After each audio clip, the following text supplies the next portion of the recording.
Il est 17h bientôt sur CNews, nous sommes en direct si on prenait le temps et aujourd'hui, un invité inattendu, ce n'est pas Jean-Luc Mélenchon, c'est Elie Semoun. Non, parce que si j'étais Jean-Luc Mélenchon, je me serais jeté sur vous, je vous aurais tapé. Je vois très bien, c'est tout à fait l'actualité, c'est ce qu'on voit toute la journée en tout cas. Dans l'actualité. Alors, si nous on a la chance de vous recevoir, vous êtes l'un des humoristes les plus populaires de France, celui qui réussit, non mais c'est vrai, à faire rire quand même de ses propres malheurs, ceux des autres. Vous avez une vie pleine de rebondissements, plein d'actualités, on va voir ça tout à l'heure. D'accord. Il y a les infos quand même là. Oui, non, même pas. Ah bon? La pub et ensuite, non, il n'y a que nous pendant une heure. Ah, il n'y a que nous pendant une heure. Ah oui, oui. Et vous ne donnez pas les infos sur CNews. Non, même pas. Il y a le 17 petit bandeau heures. qui passe, le petit bandeau qui passe. Donc, Elie Semoun le chanteur, Elie Semoun l'écrivain, Elie Semoun le photographe. Oui, oui, vous avez bien entendu, le chanteur. On voit ça dans un instant. Mais quand même, Elie Semoun aussi, qui a son regard sur l'actualité. On se retrouve dans un instant si on prenait le temps. 17h07, nous sommes en direct sur CNews. Si on prenait le temps avec Elie Semoun, alors regardez, pendant la pub, il a complètement disparu. Non mais Elie, vous rigolez là. On a quand même, non mais on a une heure d'émission à tenir. Non mais là. Excusez-moi, j'ai fait un petit somme parce qu'on m'a dit qu'il y avait 9 minutes de pub. Je me suis étendue par terre, j'ai fait un petit somme. Non, je suis désolée, pardon. Qui êtes-vous? Enchantée. Moi c'est Christine. L'émission c'est Si on prenait le temps et c'est sur CNews. Eh ben, prenons le temps alors. Prenons le temps. Mais alors déjà pour prendre le temps, on va parler de vous, mais comme on a presque jamais vu, c'est-à-dire Elie Semoun le chanteur. Vous aimez en chanteur? Non, franchement. Oui, chanteur, oui, c'est mon 3e album. 3e album, Et... Des paroles en l'air. Le premier, c'était en 2003. Je suis pas embêtée pour le titre. Hein. Non, le deuxième non plus, Sur le fil, ça allait déjà un peu mieux, c'était en 2007. Et là Des paroles en l'air, là, ça commence à être un peu un télo, là. Oui, un petit peu. Et là, oui, c'est un joli album. Enfin, c'est pas moi qui le dis, c'est ceux qui l'écoutent. Hein. J'essaye d'être le plus modeste possible et le plus lucide possible, le plus neutre possible. Mais oui, on m'a dit que c'était joli et que c'était agréable à entendre et que j'avais fait des efforts pour l'écriture des textes. C'est pas mal. C'est pas mal, hein? Oui, pas mal. Ah oui, pas mal. ça vous convient? Un petit air de jazz, bossa nova, des petits, voilà, un peu intimistes, on peut se laisser porter. Oui. Le mieux, c'est d'écouter. On va écouter justement, l'album s'appelle Des paroles en l'air et on va écouter l'extrait Des paroles en l'air. Mais au moment de tout te dire, devant mon cahier, je me sens con. Je glisse le long de la page blanche et me rattrape au flocon. Il y a tant à dire que je flanche. Au creux de ma main, ça fond. Je me passe toutes les séquences de mon cinéma de minuit. Tu ris, tu pleures, tu chantes, tu danses. Sous la lune, Elie Semoun, vous vous prenez vraiment au sérieux en plus là.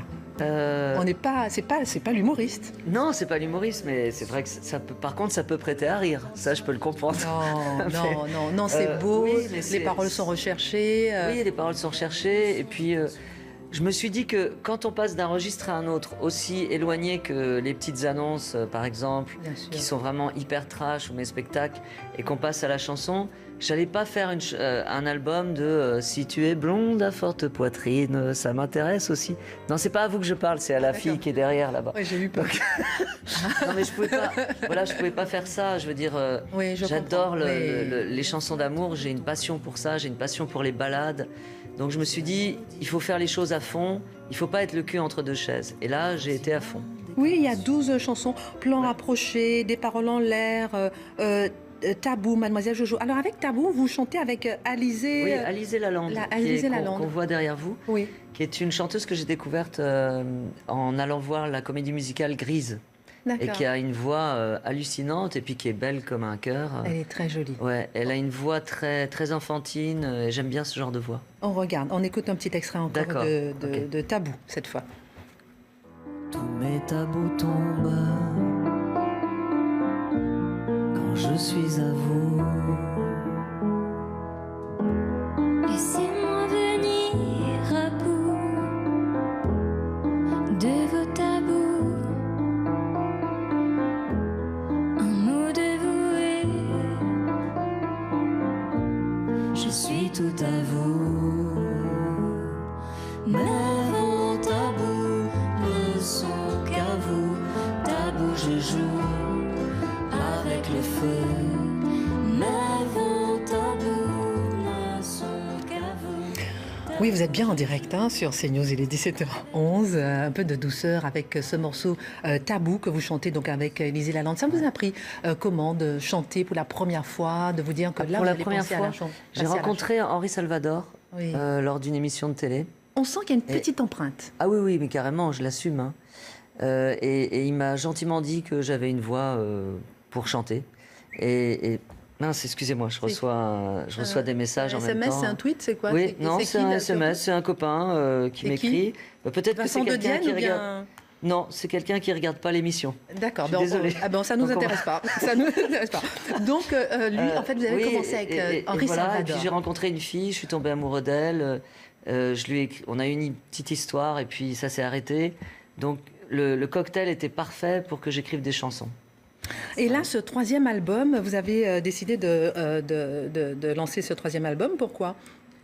Pareil, j'ai eu un flash. Parce que vous êtes resté, je dis ça parce que vous êtes resté quand même 10 ans sans en faire. Oui, oui, oui. C'est ça, en fait. Oui, oui. Bon, en même temps, je sais que je suis pas le mec qu'on attend le plus dans le monde de la chanson. Ah bon? Hein. Je suis pas Mylène. Elle se fout de ma gueule en plus. Non mais heureusement qu'il y a personne ici sur ce plateau. On est tous les deux. Hein. On est tous les deux et en plus j'ai fermé la porte comme ça. Oui, vous ne pouvez pas partir. Déjà vous passez sous la table. Déjà j'avais passé 1 heure sur RTL avec vous. Ça avait été très violent pour moi. Oui, ça avait été très sympa. J'aime pas tellement ce regard. Hein. Ça c'est moche. Hein. Non mais c'est vrai. 10 ans plus tard. Donc là. Oui, mais comment dirais-je, j'adore l'écriture, j'adore la poésie et j'attendais que ça vienne en fait. Et j'étais dans ma voiture, j'écoutais un artiste, un rappeur, et je trouvais que ses textes étaient magnifiques, il y avait un peu de mélancolie, et ça a comme ouvert une porte chez moi, et le lendemain, j'écrivais des chansons. Vous êtes un artiste complet.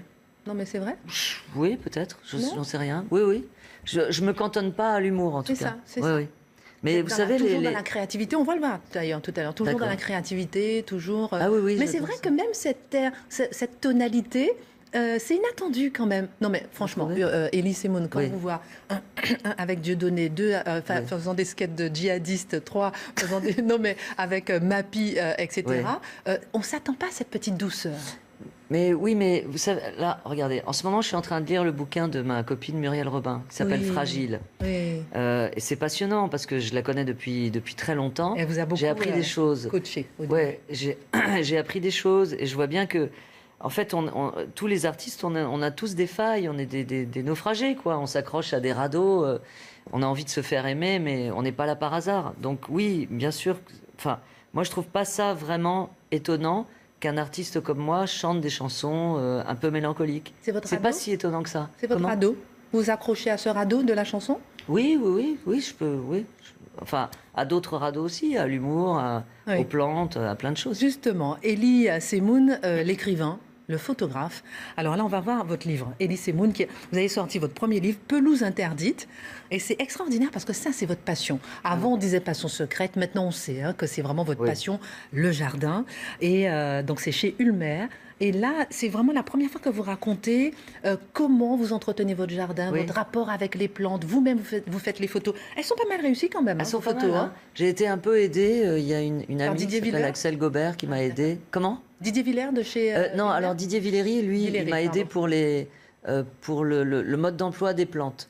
En fait, j'ai une grande passion pour les plantes. Je les trouve magnifiques. Ici, vraiment. on voit des photos que vous avez postées sur Instagram, sur votre Instagram, de votre jardin. On ne va pas donner l'adresse, le lieu, mais en tout cas, il vaut mieux pas. Il vaut mieux pas. Non, mais c'est magnifique. Là, sur cette chaise, là, vous asseyez de temps en temps pour écrire, pour réfléchir. C'est quoi votre relation avec votre jardin? C'est une relation très, je vais dire sensuelle, mais ne croyez pas que je me roule dans la terre et que je fais l'amour aux plantes. Hein. Ah, vous avez un petit doute quand même. Un petit doute. Non, mais sensuelle dans le sens où je mets les mains dans la terre. Oui, mais vous parlez souvent de ça, des mains dans la terre. Oui, c'est important. Je suis pas le genre de gars qui a son jardin et son jardinier. C'est-à-dire que j'ai plein de copains qui ont des beaux jardins, qui ont la chance d'avoir des propriétés privées, etc. Mais ils mettent jamais les mains dans la terre. Alors que moi, c'est un vrai livre de jardinier. C'est-à-dire que je mets les mains dans la terre, je vais acheter moi-même les plantes, je me balade avec du terreau, voilà, et toujours dans la créativité, vous prenez des conseils auprès, par exemple, de votre pépiniériste préféré. Oui, Thierry Delabroix, voilà. On l'avait eu au téléphone lorsqu'on était dans l'émission sur RTL, qui nous avait dit, en fait, qu'il vous donne des conseils la nuit même, vous les appliquez dans votre jardin, même la nuit. pas la nuit, mais en tout cas le matin même. Mais oui, ça m'arrive, oui. Quand j'ai une idée dans la tête, je peux pas penser à autre chose, ça c'est sûr. D'accord. Et on dit que le jardin amène une certaine patience. C'est pas vraiment le cas. Moi, je suis un jardinier assez impatient. Quand je veux faire quelque chose, je le fais vite. Et dans votre jardin, donc, il y a plusieurs petits coins différents. Il y a des coins à l'ombre, il y a des coins au soleil. Il y a le coin tropical. Il y a le coin tropical, voilà, parce que quand je vais jouer dans des pays tropicaux, en Nouvelle-Calédonie, à Tahiti, en Guadeloupe, en Martinique, je ramène des plantes et je les fais pousser dans ma serre. Alors là, en ce moment, avec le réchauffement climatique, je peux les sortir jusqu'au mois d'octobre, jusqu'au mois de novembre peut-être. Mais en hiver, je les rentre. Oui, elles résistent, bien sûr. Et à chaque fois, en fait, mon jardin, c'est comme un puzzle. C'est des souvenirs de tournée, c'est des souvenirs de voyage, c'est des souvenirs d'amour, pourquoi pas. C'est des plantes que des gens m'ont offert. Et il y a des parties que vous détruisez pour reconstruire ou bien pas du tout, elles se juxtaposent? Non, ça bouge beaucoup. Le jardin, c'est vivant. Hein. Oui. Donc oui, ça bouge beaucoup. Ça bouge beaucoup. Il y a, un jour, il y a mon pote Jean-Paul Rouve qui a fait une petite préface qui m'a dit, tiens, là, tu devrais faire un bassin. Et c'est vrai que le lendemain ou le surlendemain, j'étais déjà en train de creuser et j'ai inventé c'est ce le bassin qu'on a vu rond. là, avec les nénuphars et tout, avec la chaise à côté. C'est magnifique. Ouais. Magnifique. D'accord. Et donc, c'est Jean-Paul Rouve qui vous a donné un petit peu l'idée. Magnifique. De temps en temps, j'écoute les conseils. Alors, Elie Semoun, l'humoriste, juste 2 mots quand même, parce que l'idéal dans l'humour, c'est de faire rire avec ce qui n'est pas drôle. Et ça, c'est vous. Mais vous dites ben oui, ben non. Mais comment ça, pour ben vous. Mais en général... Alors là, vous êtes en train de lancer un débat et je vais commencer à élever le ton, parce que moi, je suis... Faites pas de parlementaire. Non. Non, franchement, ce Mélenchon, là, bon... Bref. Non, mais dites-nous ce que vous pensez. Non, mais je suis vraiment choquée de son attitude. Et il est... je trouve qu'il manque vraiment de modestie. Il manque d'humilité et surtout, il manque de citoyenneté, on va dire. Et d'exemples à donner aux jeunes. Oui, il manque d'exemplarité. On ne fait pas ça. Je veux dire. Puis je crois qu'il a tort de faire ça parce qu'il se dit que peut-être ça va faire le buzz. Mais les Français, ils n'aiment pas ça. Hein. Ils n'aiment pas quand Nicolas Sarkozy traite un mec de pauvre con. Ils n'aiment pas. Ils aiment quand les politiques s'occupent d'eux. Ouais, c'est ça. Quand les gars sortent de leur rail et quand ils ne sont pas exemplaires. Là, le gars, il y a des gars qui viennent faire une perquisition chez lui. S'il n'a rien à se reprocher, il ouvre la porte. Oui, c'est vrai que ça doit être choquant, certainement, des gars qui arrivent à 7h du matin chez vous. Mais a priori, il ne vend pas de la drogue. Il a pas grand-chose à cacher. C'est lui-même qui le dit. Donc, il les laisse faire. Et puis voilà. En tout cas, c'est vrai que c'est un choc. Tout le monde, on en parle toute la journée parce que c'est vrai que les images sont assez dures à voir. Oui, et puis c'est... maintenant, on dirait qu'il n'y a plus de limites. C'est étonnant. Et c'est quand même ces gars-là qui devraient nous donner l'exemple. Oui. C'est bizarre. La force de l'image, tout le temps, des images, le buzz, tout le temps le buzz. En tout cas, là, on est le zéro buzz. Zéro buzz. Si on prenait le temps, la petite parenthèse enchantée. Enfin, on peut faire le buzz si vous voulez. Je peux m'énerver ou je peux dire une phrase un petit peu scandaleuse qui va être reprise. Peut-être ça peut faire l'audimat sur le... Non, on ne fait pas ça. Non, on ne fait pas ça. D'accord, ok, ça marche. Nous, on est nature, on cherche pas. On est nature. Très bien. Je disais que dans votre DVD à partager, j'aime bien parce que je l'ai regardé en boucle, je l'ai offert à mon frère. Honnêtement, non, vraiment, merci. Parce que j'ai beaucoup aimé. Ce que j'aime, c'est cette force que vous avez d'arriver à faire rire, mais avec des sujets d'actualité terribles, avec le handicap, avec le djihadisme, avec la pédophilie. Mais c'est poignant d'arriver quand même à faire rire de ça. Il n'y en a pas beaucoup en plus qui y arrivent, je veux dire. Oui, il n'y en a pas beaucoup. Non, mais j'essaye en toute modestie, évidemment, d'amener du fond dans tout ce que je fais. J'adore les gars qui font du stand-up, par exemple. Ils arrivent à parler d'une certaine... de notre monde futile. Par exemple, j'ai un copain qui parle d'Instagram. Il y en a beaucoup qui parlent d'Instagram, en disant qu'on passe beaucoup de temps sur ce réseau, qu'on perd du temps à regarder des vidéos de lapins, de chats qui se cassent la gueule d'une fenêtre, etc. Mais on perd énormément de temps. C'est intéressant. Mais moi, je trouve qu'il y a... moi, dans mon travail, j'ai envie de parler d'autre chose. Évidemment que je peux parler de ça, c'est intéressant, mais le sujet est presque aussi futile que le propos. Donc, oui, j'ai envie de parler de... Je suis hyper sensible à la violence qui qui plane sur notre société, donc j'ai envie d'en parler. Je parle du djihadisme. Un jour, j'ai vu un reportage sur un pédophile, ça m'a choqué. J'ai eu envie d'en parler. Je me suis dit, tiens, en plus, c'est un sujet tabou. Personne n'en parle. Je vais en parler. J'avais envie de parler du handicap. Comment un gars qui a le corps déformé, qui est comme ça, peut draguer, peut imaginer une histoire d'amour. Comment il fait quand il est sur Skype, sur Internet. Voilà. Et c'est en fait... je me fais un devoir de prendre des sujets d'actualité et d'actualité finalement aussi. D'actualité. Et c'est ce qu'on faisait quand j'étais avec Dieudonné d'ailleurs. Avec Dieudonné justement, c'est fini entre vous l'amour fou ou bien l'amour fou. Vous voyez de temps en temps. On s'appelle de temps en temps. Oui, je sais que vous gardez quand même des liens. On garde des contacts. Des contacts d'amitié. Après des hauts et des bas quand même avec Dieudonné. Après des hauts et des bas, oui, mais c'est normal. C'est une histoire d'amitié. C'est parfois comme une histoire d'amour. Sauf que l'amitié, ça dure plus longtemps que l'amour. Vous parlez en tant qu'expérimenté. Oui. Mais non, mais je crois que ça parle à tout le monde. Aucun sujet ne vous fait peur, aucun personnage non plus. Non. C'est fou, ça. Ben non. D'abord, je trouve que... Non, mais parce que... Pardon, je vous laisse répondre. Oui, attention, hein, parce que vous me coupez souvent la parole. Alors non, vous dites, si on prenait le temps, moi je trouve ça... Allez, je laisse répondre. Alors, je pose quand même... Vous avez une attitude, c'est choquant. Là, le buzz, vous allez l'avoir. Je vous le dis tout de suite. Non, mais... Ok, je sors. Non, restez avec moi. Non, mais c'est pas ça, c'est que, est-ce qu'on peut rire de tout? C'est quand même une question qu'on se pose toujours aujourd'hui. Oui. On est en 2018, la bien-pensance, il ne faut pas faire ça, faut pas faire ça. Ça, c'est une question de journaliste. Ah bon? C'est typiquement une question de journaliste. D'accord, je l'ai posé. Vous pensez que... Oui, non, mais vous pensez qu'on peut plus rire de rien. Vous pensez qu'il y a de la censure, etc. C'est pas vrai. Dans la vraie vie, parce que vous n'êtes pas dans la vraie vie en fait. Non, vous regardez. Non, mais vous regardez quand vous regardez Internet et que vous voyez ce qui se passe quand il y a un gars qui dérape un peu, c'est 0,0,1% de la population. On s'en fout de ces crétins.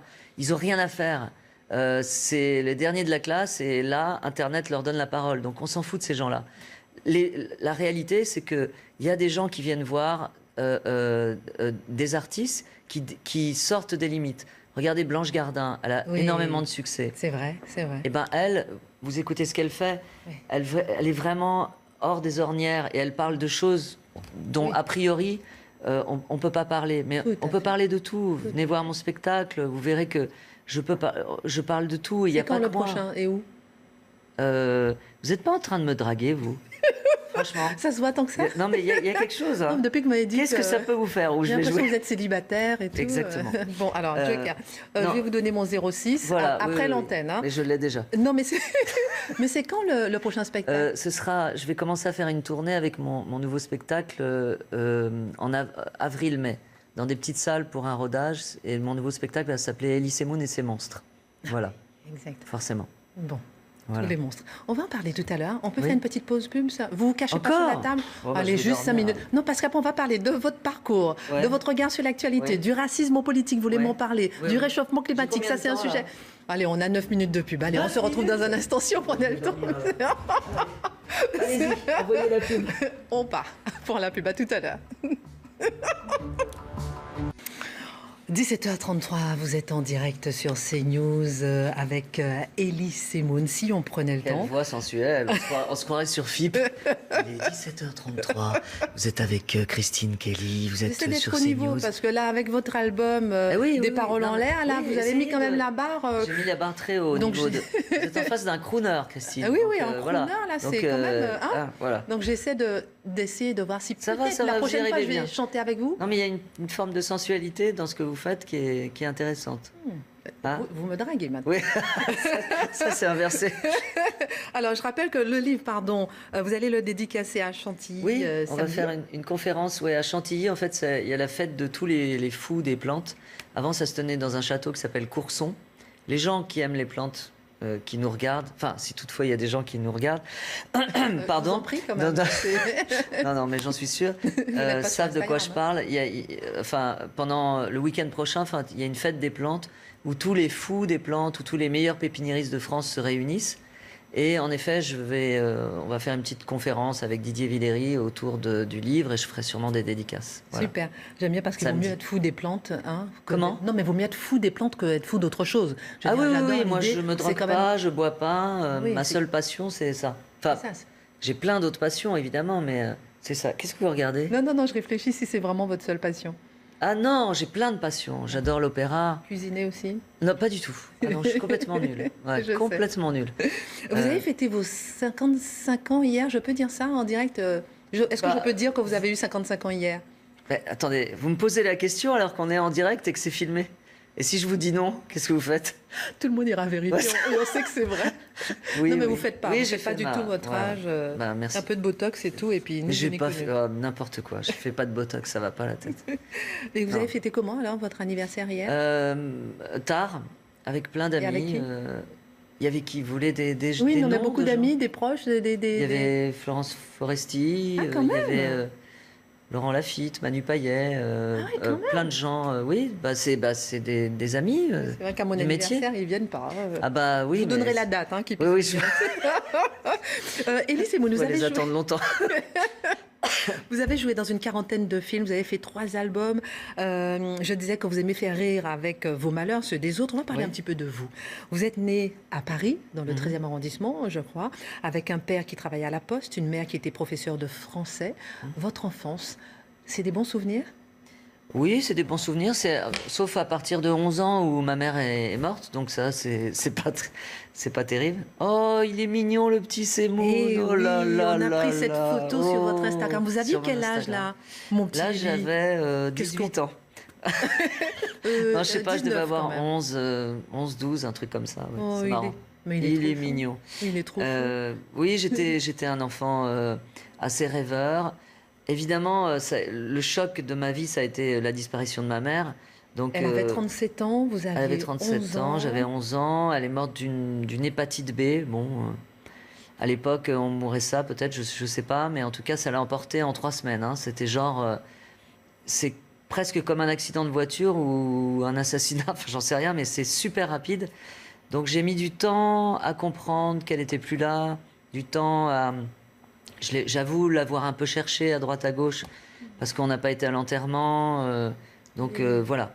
Donc c'était une enfance on vous avait pas tout dit à ce moment. on nous avait pas tout dit. Ça c'est une horreur d'ailleurs.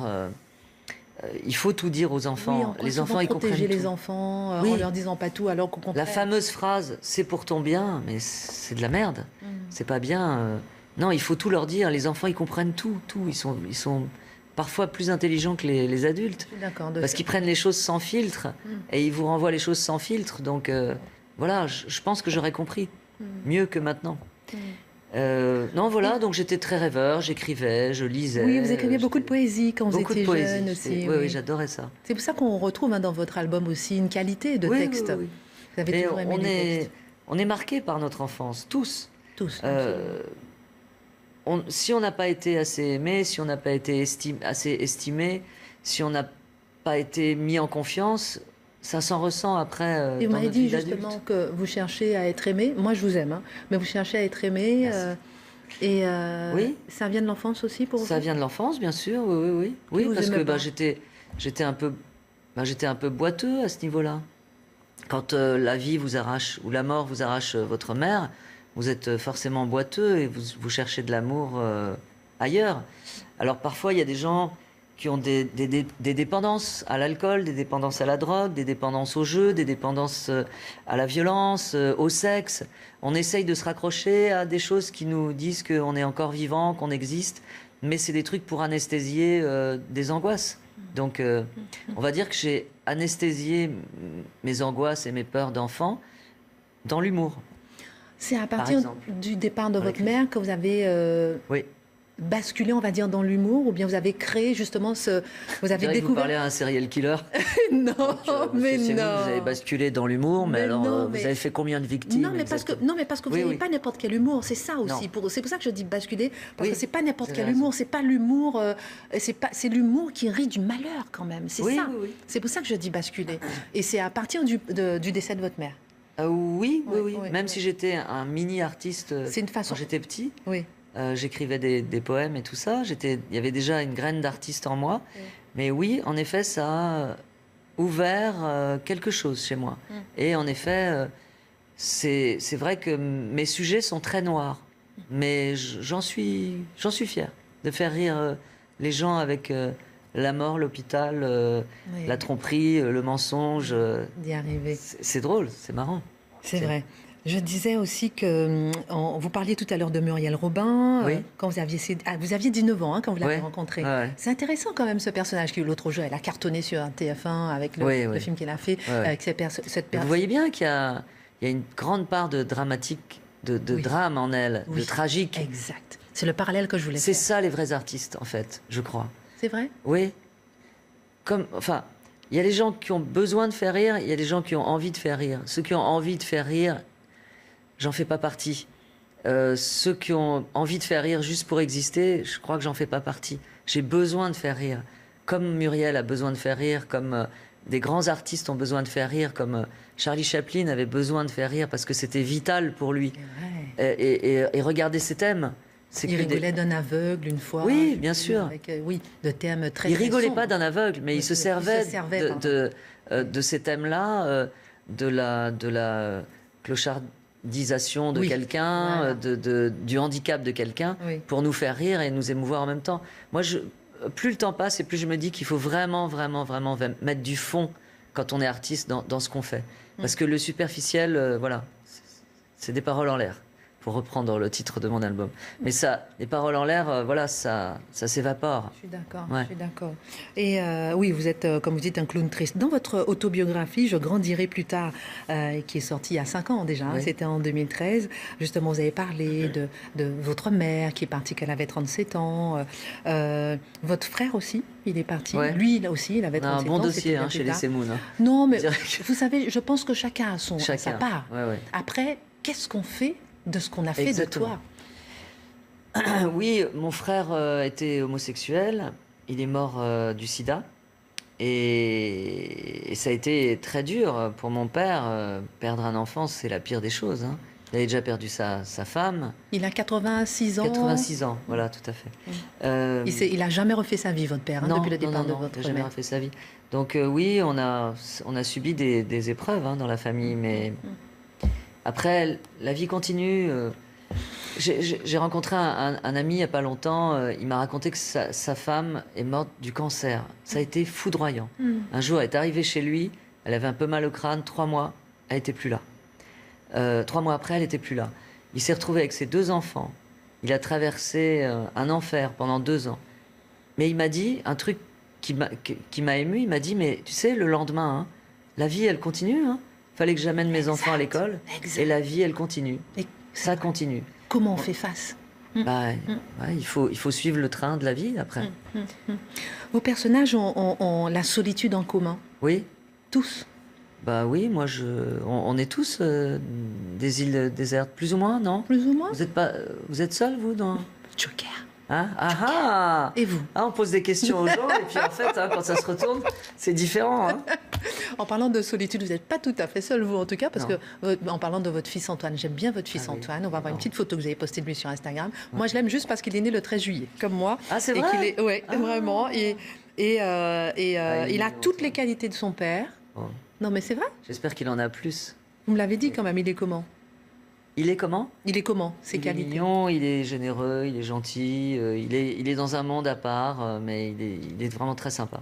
C'est un garçon très sympa. Alors, on va parler un petit peu on a parlé un petit peu de l'actualité. Quand je vous ai demandé de Mélenchon, mais il y a un thème on va en reparler tout à l'heure. Mais il y a un thème qui vous intéresse beaucoup, c'est le réchauffement climatique. Pourquoi? Ah ouais, non, mais moi, j'allais dire en tant qu'écologiste, je suis pas écologiste, mais je suis soucieux passionné de la nature. Ouais. Non, on remarque, on est tous en train de remarquer qu'il se passe quelque chose. On est on est quoi? On est le 17 octobre. Non, mais c'est pas possible. On est en t-shirt hier, hier, il faisait 26 degrés, 27 degrés. Ça va continuer. Moi, dans mon jardin, je suis envahi de frelons asiatiques. C'est pas normal. Qu'est-ce qu'ils foutent ici? Ils sont en train de tuer mes abeilles. C'est un scandale. Et qu'est-ce qu'on fait? Il y a des piles d'exemples il se passe des choses pas normales. Mais moi, je sais pas.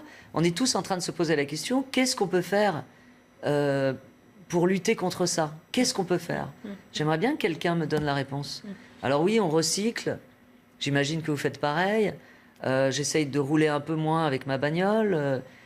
J'achète pas du diesel. Vous êtes souvent en vélo, vous? Comment? Vous êtes souvent à vélo? Oui, ça m'arrive, ouais. À vélo. Mais voilà, qu'est-ce qu'on peut faire? On aimerait tellement faire quelque chose, vous vous rendez compte? Je vais vous faire écouter un petit extrait de Philippe Torreton qui était sur le plateau l'autre jour. Il parlait justement de ces sujets-là. Ouais. On écoute Philippe Torreton. Je trouve qu'il y a une urgence et on est très loin, politiquement, d'en prendre la mesure, aussi bien dans l'opposition que dans le gouvernement actuel, ce qui fait que c'est dramatique, c'est tout simplement dramatique. Moi, je suis affolé. Je me dis que c'est la fin de vie de mes enfants, et c'est la vie de mes petits-enfants qui est en jeu aujourd'hui. Ni plus ni moins.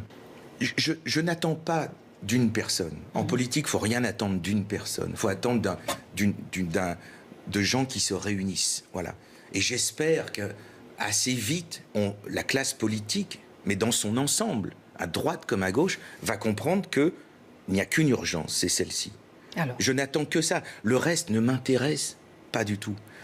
Alors il disait, il a raison. Oui, il a raison. Ouais. Il disait le reste ne m'intéresse pas parce que il dit que bon, moi la politique, il n'y a rien qui m'intéresse à part l'écologie, l'écologie. Dans un gouvernement, et c'est ce que je vais faire. Tiens, c'est un scoop. Je vais me présenter aux élections. Voilà, je mettrai en avant la culture, les élections présidentielles. Je suis sur votre liste alors. Ah, c'est gentil, merci.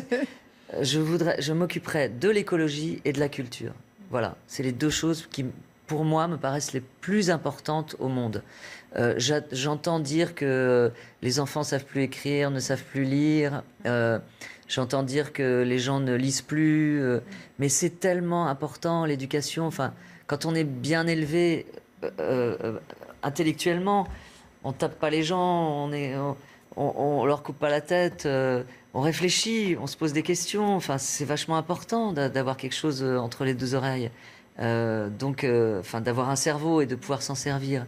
Et à partir de là, quand on est intelligent et quand on n'est pas forcément cultivé, je ne parle pas d'une élite. Éduqué. Voilà, éduqué. Plus éduqué même, voilà, c'est ça en fait. On crache... Enfin, bon, voilà. Non, mais c'est vachement important. Mais on a même quand même l'impression, beaucoup de personnes en parlent, on a l'impression, Marine Le Pen, l'autre jour qui était sur mon plateau, elle disait qu'elle va faire un colloque bientôt sur l'ensauvagement de la société. L'ensauvagement, la violence de la société. Parfois, on a l'impression que ce sont les parents aussi qui démissionnent. Je ne partage pas ces idées, mais j'aime bien l'expression.